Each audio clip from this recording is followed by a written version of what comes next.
Welcome, everyone, and thank you for joining us today for our 16th episode of the Restaurant Dealmaker Show.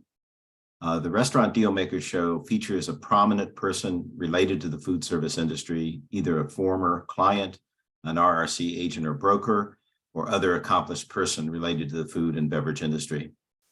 This month, we are gladly featuring Tim Dale, who I met over 20 years ago in my early years at Restaurant Realty. During Tim's restaurant and bar career, he was involved in some of the best-known restaurants and bars in San Francisco, including Eddie Jack's, the Taproom Bar, 11, NDA Lounge, the Up and Down Club, Fume, La Colonial, and Wolfdale's in Lake Tahoe, which is still owned and operated by his brother. I had the opportunity of selling 11, which Tim was the managing partner of, which was a popular restaurant and club in the South of Market area in San Francisco, where all the fashionable clubs at one time were located in the city. I then sold for Tim and his partner the Up and Down Club in San Francisco, and then sold to Tim a wine bar, which he converted to a Japanese restaurant and cigar bar. Tim certainly does not lack creativity, for sure. Tim's career extended to studying and teaching yoga, and he founded Yoga Tree, which was built up to 10 units, which he sold to a larger yoga company. Tim's next journey took him to founding and directing OM Rising, which produces music empowerment yoga festivals, where he is currently the director of. Tim will discuss in more detail some of these ventures during our conversation. Just as a procedural matter, if you have questions during the presentation, please type them into the question box and we will try to respond to them during the show. Okay, with all that being said, Tim, maybe you could give us some more details on your background. I just sort of skimmed the surface, so please. Wow, yeah, right on, Steve. And thank you very much for having me today. It's my pleasure. It's really Thanks great for joining us. And thank you everybody for tuning in, and everybody out there and those kind of watching this presentation. So, you know, it began in the beginning. It's kind of like I was off to be a wilderness instructor and more into wilderness and mountaineering and nutrition and health. And then my brother and my sister and my brother-in-law gave me the opportunity to come help open up this little restaurant in Lake Tahoe, which that was when I was still a teenager. So it was an influential place, and I just found that I really resonated with that work. The rest is kind of history. It's like, you know, you kind of show up as you can, where you can, try to play the best part you can, and do your best work. And then I've just really found that I resonated with, you know, the social aspect of it, the creative aspect, the people, the food and beverage industry, just, you know, all the little nuances and the aesthetics and the creativity that went into the hospitality industry. It was just really, it really lit me up and became my fertile soil. Well said. So first question to you, having created and built many successful businesses, what do you think are the key elements to pay closest attention to when developing a project? Okay, great question. Well, you know, I think I break it down into three segments. There's the ambiance and the atmosphere, right? And then there's also the food and beverage part of the equation, where whether it be, you know, what's on the menu or what do you have, what you're doing behind the bar. And then there's also the service and staff end of the equation. So the aesthetics and the interior, you have complete control over that. That's why so many restaurateurs spend so much money on their interior and their interior design and the front door and the signage. And because, you know, if you put a great sign up, that sign's always going to be there. The food is also obviously, you know, the meat and potatoes. That's the important part of the whole project, and that's what's going to drive your success in the industry, whether you make it or not. and it's a variable.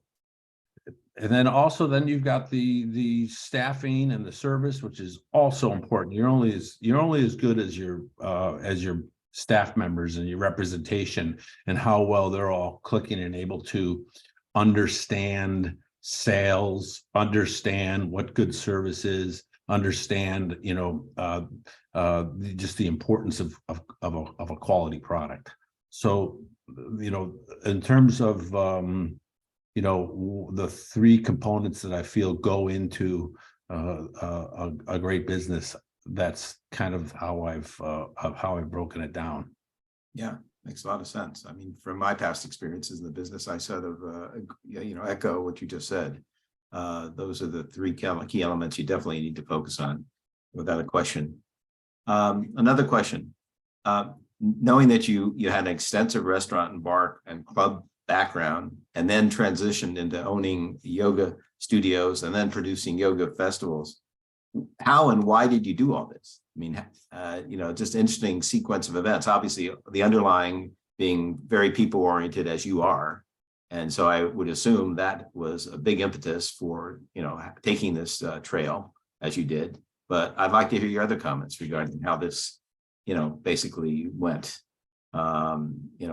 And I don't remember if you were actually in the yoga business at the same time you were in the restaurant business. I'm not sure if that was the case, or you just exited out of the restaurant and went into the yoga business. How did that whole thing relate as well? Thank you. Yeah, there was some overlap there as well. But to start where you started the question, I've always had the privilege and good fortune and luck to be able to work from my heart and work from where my soul takes me and where where I kind of want to be. The old saying that if you love what you do, you'll never work a day in your life. Well, I've never worked a day. It's always been just like, I've been very fortunate to have been able to pursue the things I love. And, whether it be a restaurant project that I could get really excited about early on, and I got excited about all of them. It was like, when you read my tenure earlier, you saw that back when I was younger, in my 20s and 30s, that I was pretty busy. Well, it was kind of like in my frame of mind back in those days was I never met a deal I didn't like. So it was kind of like I just got really excited about what I was doing. I pulled off the creative juices, and I would line up the players and the people and the lease or and the investors, and just was really able to create some really fun dynamite projects. And then let's see, your question was kind of long there. Yeah. Kind of transitioning from the food and beverage business into the yoga business and the yoga and the production, right? Right. Rising. I'd always been really passionate about yoga and martial arts and exercise. My bicycle is the favorite extension of my body, and I've also just really embraced my physical well-being. So I've always had, to balance myself in the restaurant and nightclub industry, I always made sure to have a really strong physical practice. And then I found that to be even more important, as I was starting to grow older, and through cross training and my yoga practice, I was able to keep youthful. And so I sort of thought to myself, wow, I'm so into yoga. Why don't I open up a yoga studio? And my timing, at the same time I was working at developing the Le Colonial project in Union Square in the old Trader Vic's location. And so I looked at this potential location for a yoga studio, and I thought, just through curiosity and ambition and my love of yoga and community, and bringing people together. I thought, well, I'm going to go for it and open up a little yoga studio. And my timing was so right on. That was in 1999, and my timing with the way yoga was kind of firing on all cylinders, especially in San Francisco, a very innovative community, was just unbelievable, because within a handful of months, I was at capacity. So when you're at capacity, what do? Open up another location. So the second location, the third location, they spoke to me. I was able to make all that work with just the support of the teachers around me, and the support of great landlords, and the way the community and the people practicing yoga were coming in and supporting my business. So it's kind of like, all I had to do is get the party started, and the rest, it just had legs. That's cool. That's cool. And do you like one industry more than the other, or each industry, I guess, has its own unique characteristics? So it's hard to, there's obviously advantages and disadvantages of each different field you've been involved in, but what you're thinking generally there? Well, I'd have to articulate a little bit more than that, because, I love both industries. But what I really love is kind of like the way they come together, and the way that the synchronicity works with a particular business, because obviously I've had more success and more enjoyment from some of my yoga studio locations than others. I've had more success and more enjoyment from some of my restaurants and bars than others, and so much of it is a combination of who you're doing it with. Because it's really challenging when you're not on the same page as your partner might be, or you have a partner that doesn't becomes challenging, or some climates and some neighborhoods and some physical locations just tend to be more challenging than others. But there is a kind of there's a magic potion to the whole thing. It doesn't just happen. There's so much nuances and details and quality control, or the physical location, and or all those things kind of come into play with each one of those businesses. And it's so important to make sure that you establish yourself with people that are on the same page, and you feel are going to treat you fairly at the end of the day. Yeah. Well, obviously you're an excellent people person, and be able to motivate all those people to work with you as a team and build a very successful operation in the yoga business. And tell us a little bit more about OM Rising. I've read some stuff about it. I'm excited to tell you about OM Rising. Before you say that, I want to reinforce what you just said, just about being the people person and all that, because so much of my success comes from the people around me. So much success comes from the support of family, the support of whether it be a great chef that I got on board with, or incredible musicians or DJs that decide to come and play at one of my venues, or an awesome yoga teacher that just really knows how to, total rock star, knows how to bring it, holding space yoga teacher. So it kind of takes, it takes, I can't do this shit alone. It's like takes so many powers to be, and so many people to get excited, and so many people to have common vision with. It is really the magic of this hospitality industry. It's about co-creating. Yeah. So thank you for that question. That was, it's been a very, very, very big reason for my success. Yeah. So how did you develop all this empathy and compassion and love of people? What was it? Obviously, you came from a big family. I'm sure a close family. I know your father was in the entertainment business. And perhaps that had some bearing on your direction. I'm not sure, but just I'm sort of curious as to what were all the external vibes that led you to the successful careers you've had. Thank you. Yeah, these are behaviors. These are learned behaviors, aren't they? And it's kind of like the way you're brought up. It's I was brought up in a family where civil rights and social justice were very important, giving everybody a fair shake, holding people to their highest, place. I've found, and I've learned this from from my parents pretty much, that when you hold people in a high place, that usually they'll rise for the occasion, and it's like people only perform as well as you hold them to. So yes, that was something that has always been very important to me, and it's also in the rewards are there. It's like so many relationships have come through mutual understanding and love and support of each other. More people in this world should have your attitude. The world would certainly be a better place to live in. Isn't that the truth? Yeah, well, it serves us pretty well to be in community.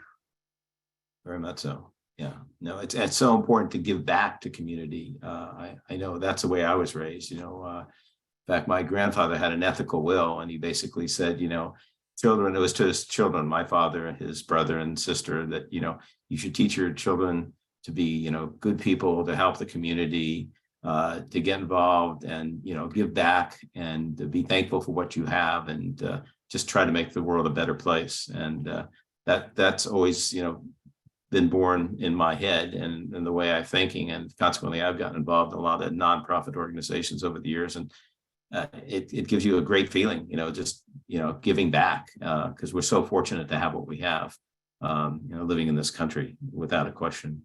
Right on. So true. And I totally get that about you, Steve. Every time, we would, like you said in the beginning, we've been working together for a lot of years now. Yes. And I've always enjoyed this relationship, just because you understand that, what is good for the person you're doing business with is good for, it comes back and goes all around. And this is it's so big minded of you to have that attitude. So thank you.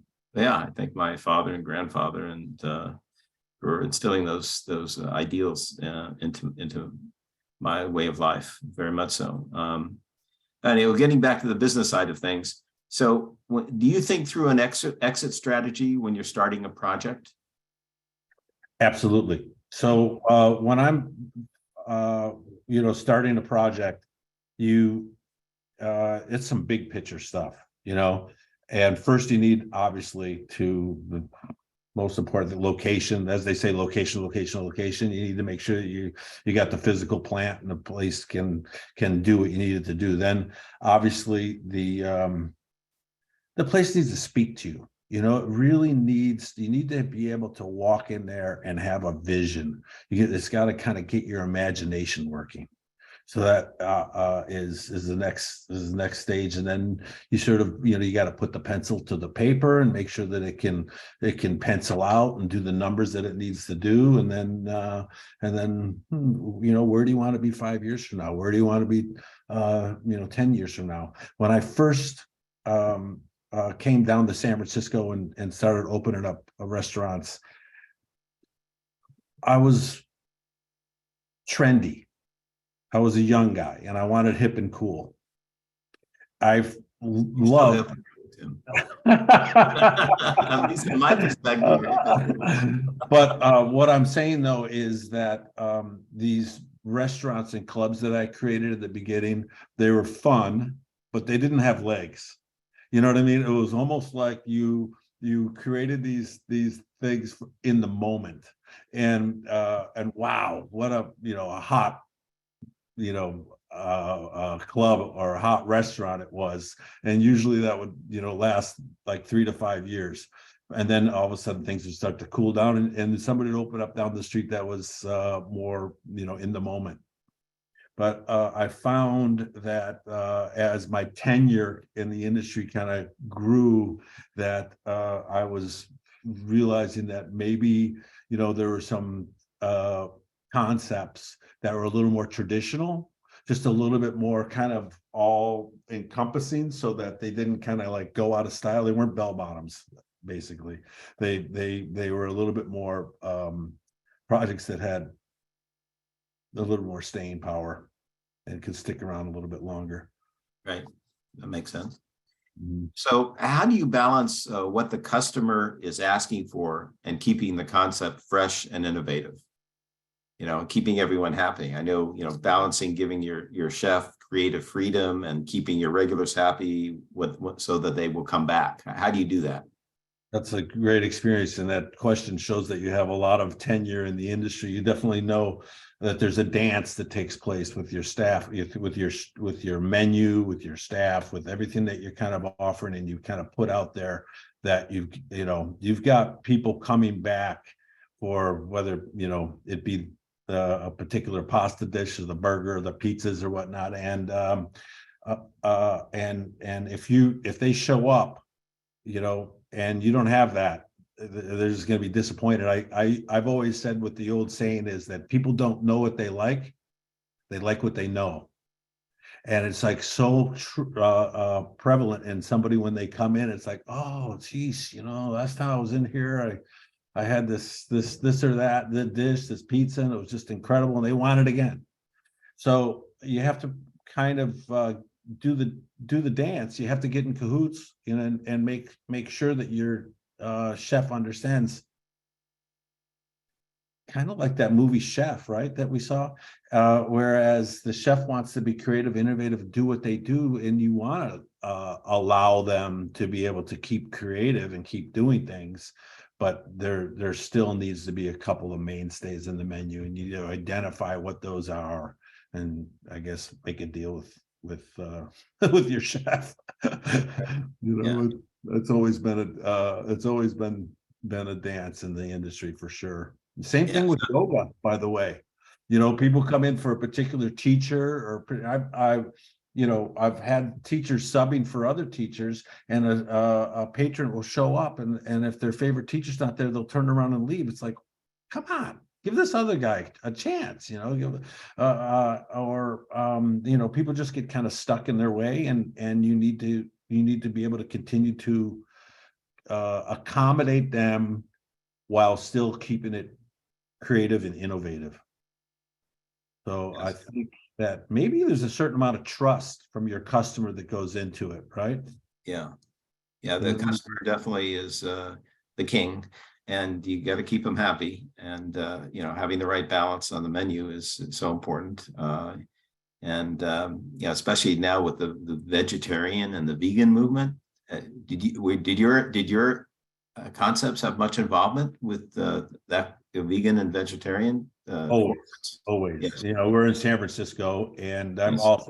I'm mostly vegetarian myself. So it's like, you always make sure to have a well-rounded menu with something for everybody. And I've always embraced small farms.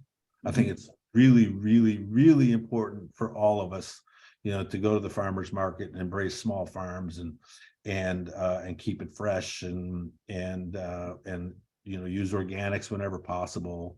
Use the freshest of fresh ingredients. It's like, the old saying goes for me, is that you can make bad food with good ingredients, but you can't make good food with bad ingredients. That's very interesting. Yeah, that makes sense. No, and you just need to make sure to keep your quality and your standards high, and keep a selection for everybody.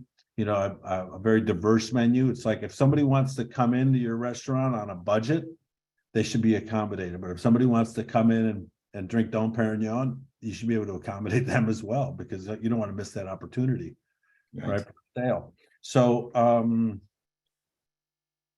kind of thinking that it's just,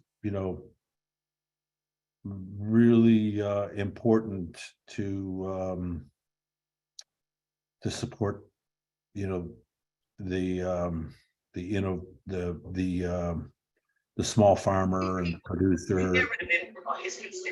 Right. Got it. Got it.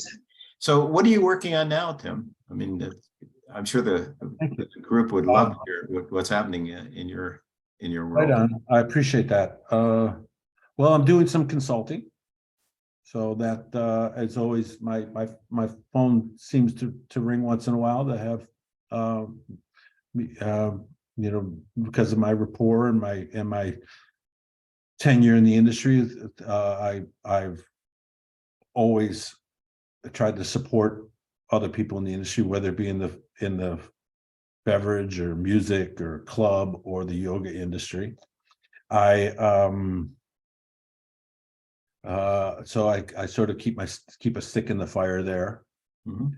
I have, this COVID thing Yeah. has definitely put a stick in our spokes, right? So I'd have to say that for like the last 3 years, I've had a really hard time bringing some of my own personal projects to fruition. Yes. Because it just seems like we've wanted to. I didn't want to force anything, and so quite honestly, I've mostly been kind of sitting on my hands and kind of waiting for blue skies again. Yeah. But with that said, I am negotiating on 2 different projects right now. Mhm. One up in Mendocino that I'm really excited about, and so you know I have an NDA out there, so I can't really disclose too much. But Sure. What kind, can you say what kind of concept is it? Is it club oriented or entertainment venue or food? What kind of venue? yeah, there's food and beverage, there's music, it's a park-like setting, there's Hmm. big outdoor space. Hmm. It's a beautiful park-like setting. And I want to also use the opportunity to do farmers markets and support small farms, Oh, nice. to support artists up in Mendocino, and help that community up there along. I'm very much into sustainability as well as trying to get people off the grid. So I want to teach classes. I want to be able to offer classes not only in natural foods and sustainability and permaculture, but also movement in terms of have yoga workshops and dance and support educators. So we'll be doing, we'll be able to provide space for teachers and lecturers, and being able to do all types of festivals and events, and support the community, bring Yeah, people together. that's wonderful. Wonderful. It's amazing what happens when we all come together and start putting our heads together and talking, right? Yeah. So much has come to fruition just by circling the wagons with the right people. Were you around the city during the great 60s era, the Haight-Ashbury era? Were you in the I city? sure wasn't. No, I'm You wasn't. You weren't. I Yeah. was That was quite unique.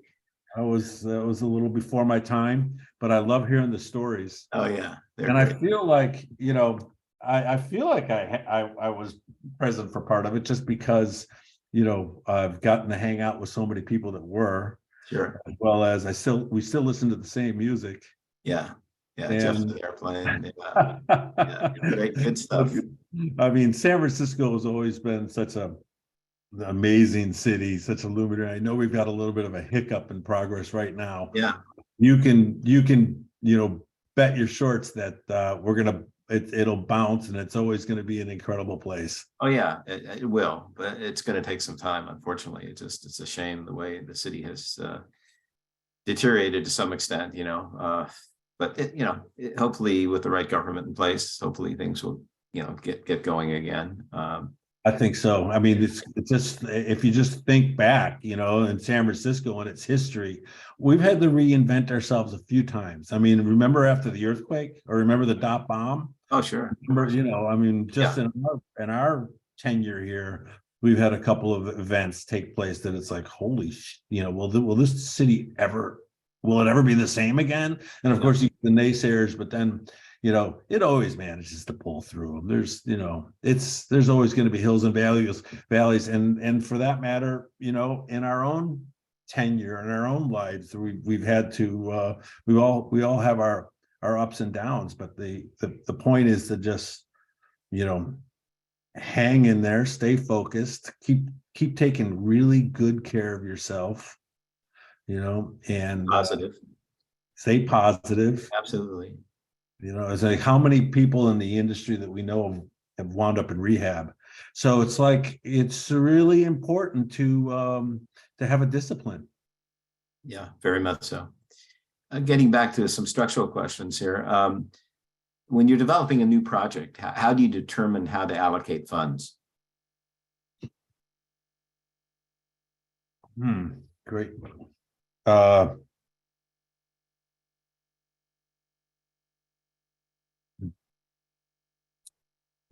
The first and foremost, obviously, is on the physical plant, because in every business that I've created, it needs to be snappy, and it needs to have the right flow patterns.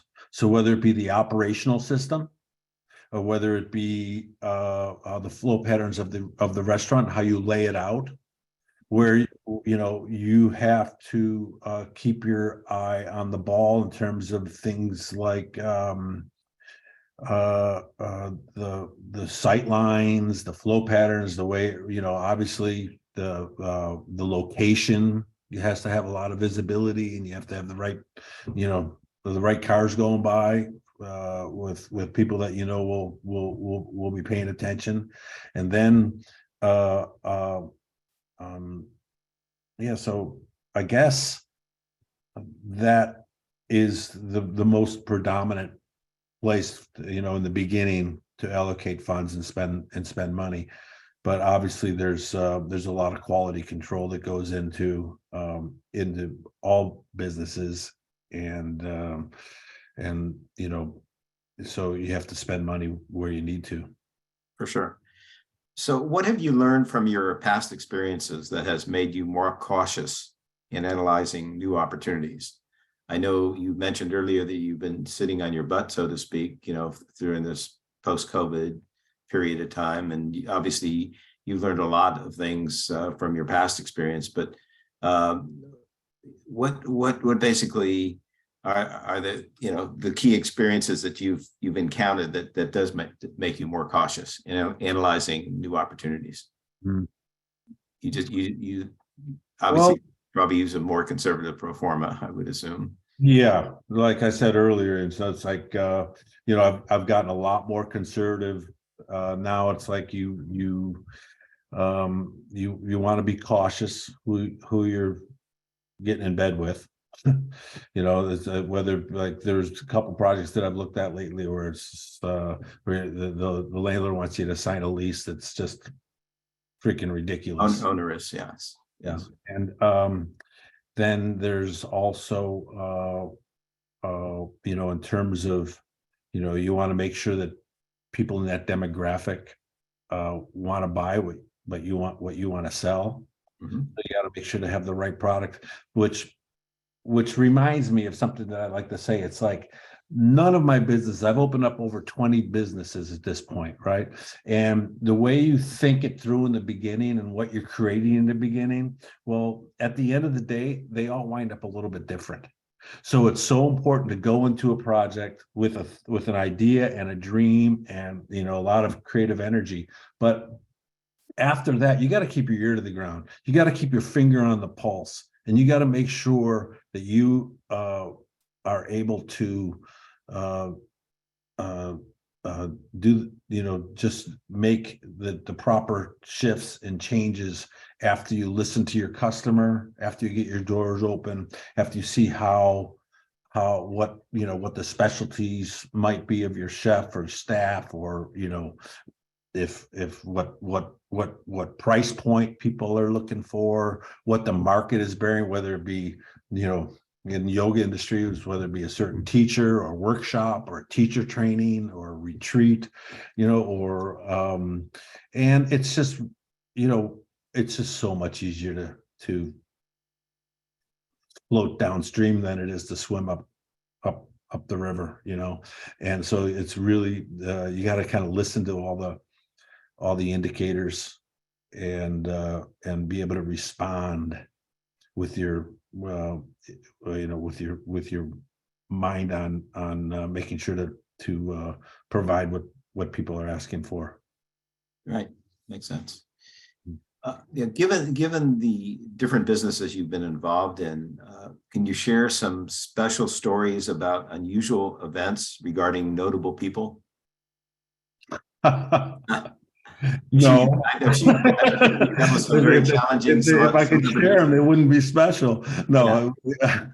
no, yeah. There's been some crazy nights for sure. We've had some. The industry is definitely full of a lot of frock and frolic for sure, and I've had some great times. And it's always been a pleasure having Hollywood around or your favorite rock stars show up.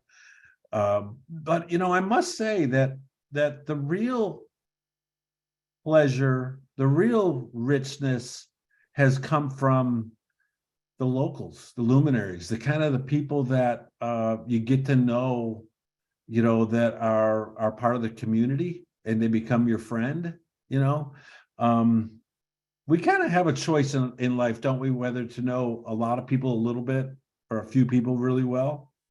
And I always choose to do a little bit of a deeper dive with people, and it's always fun to host a movie star or rock star and to have some fun with them for a night. But the real relationships in this industry, I think, are nurtured, and our real relationships are people that are in your community that are doing really great work, or that you have a tremendous amount of respect for, and they become your mentor, or they become someone that you really get some juice out of. That's cool. I've heard it said repeatedly that you as an individual are most like the 5 closest people you hang around the most. Do you agree with that? I sure do. I remember my dad telling me, if you want to be successful, hang around with successful people.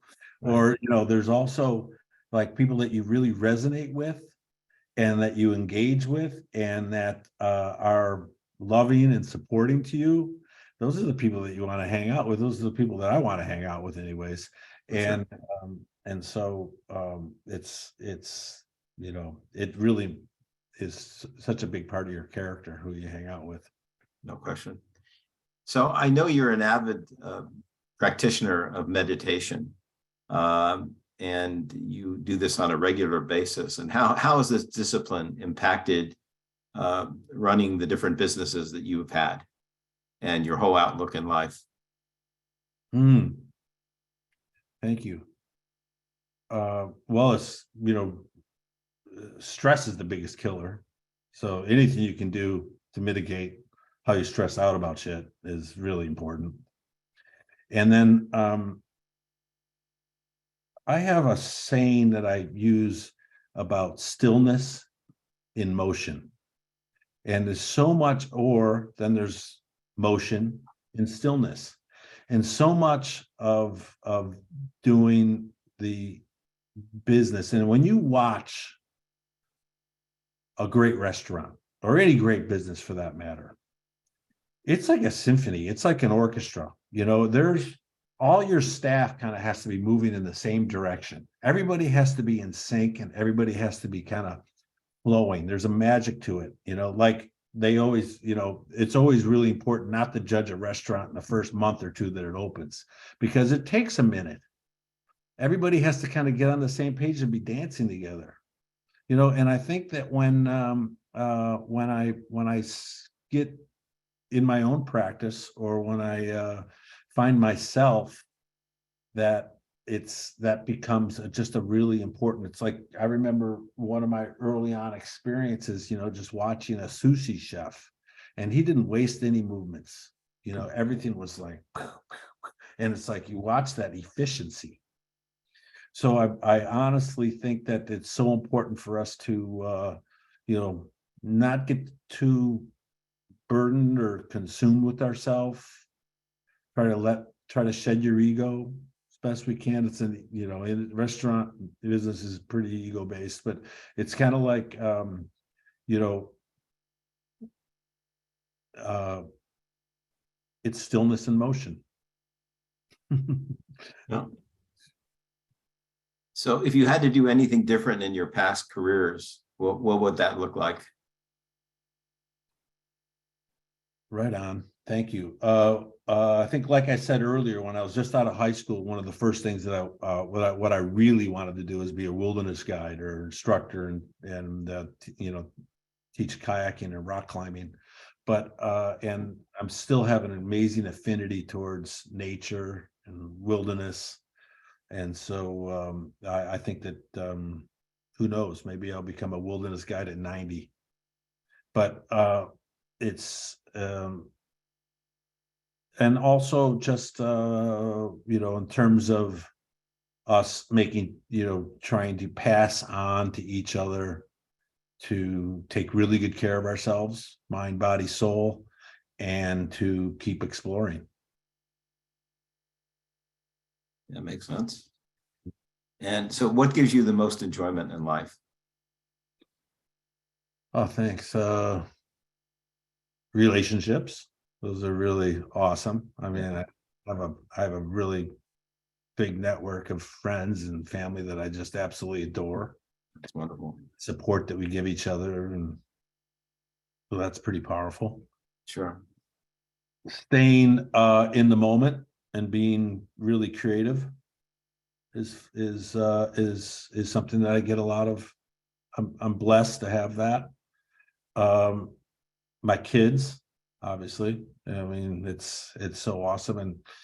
And on that note, I know we have Father's Day coming up, so happy Father's Day to you, and happy Father's Day to everybody out there that has That. Yes. It's a uh, nice holiday to bring family together. It is a great one, man. I just, get so, I mean, I don't think, when it comes right down to it, is there anything in life that you get more enjoyment out of? I don't know.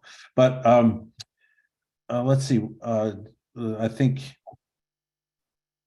um I think I just love my physical practice and my meditation practice and knowing, getting those endomorphines going and staying in great shape. Because yeah, I get a lot of enjoyment out of it. I used to live for my bicycle, but now it's a little bit more the hiking trail and walking my dog. That's wonderful. That's great. You've got a fabulous attitude in life, and more people in this world should have that kind of attitude. The world would certainly be a better place to live in. Well, you too. Right back at you, buddy. Right Well, back. I think you hit it. It's family is really the underlying most important part, I think, of your life.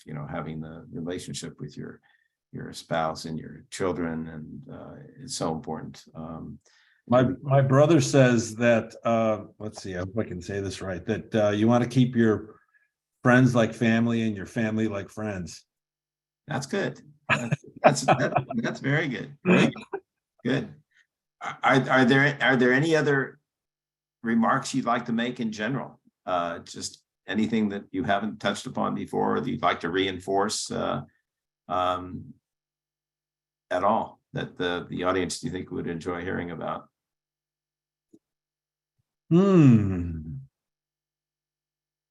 If not, it's fine. I mean, Like love and support, and love the people around you and make sure they know it, and I guess just stay really creative and stay healthy and take good care of yourselves, or I don't know. It's just I'm not really all that, but it's like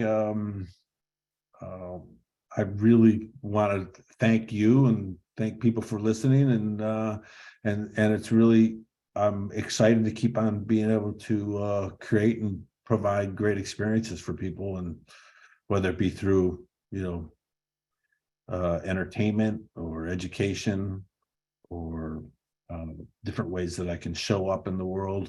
I'm really honored to be able to get to step into that space once in a while. Sure. Okay. And I want to throw that back to you and thank you very much for sharing your philosophies and love of life and inspiration to everyone that's being part of this experience. If people want to get in touch with you, Tim, what is the best way for them to do that? Let's see, you can call me. I'm on Facebook. Okay. I don't really do much in terms of a lot of those other apps. You know, I'm not really like an Instagram or LinkedIn guy, but I do look at them once in a while. There's always email. Yeah. And what's your email address? Put that up there. timdale777@gmail. All right. Thank I'm you. gonna put that up on the screen or something if you want. Yeah. I'm easy to get a call or text. Yeah. Or you can contact us at Restaurant Realty. We'll be happy to Oh, there you go. connect you for sure. Just a couple of announcements to make. On Thursday, July 13th, the Restaurant Dealmaker will feature co-host Laura Van Gallen. She is a former seller client of Phoenix nightclub in San Rafael. In fact, Tim actually looked at that opportunity. Did some business, yeah. Yeah, and she was formerly president and CEO of Blue Marketing Company, which was a full-service marketing company. Laura's knowledge of the nightclub industry and cutting-edge marketing background will be a real treat to hear. And then on August 17, I haven't told our producer, Jeremy, yet this, and he'll probably drop when he hears it. But I'm going to be brave enough to do a solo and discuss the 10 essential principles buyers need to know in purchasing a food and beverage business. Wow. Get a chance to opine on my past restaurant expertise. So on September 21st, Andrew Rogerson of Rogerson Business Services, who I've known for many years, is a fellow member of various business associations I'm in. He's an expert in business acquisition and sales for 26 plus years. He's a 5-time successful business owner and author of 4 books. He's also a fabulous speaker, and it will be accentuated by his fabulous Australian accent. So Tim, thank you again very much for joining us today. And thank everyone for joining us as well. Enjoy the summer and stay well. Again, thank you all. Steve, thank you very much. My pleasure. Take care.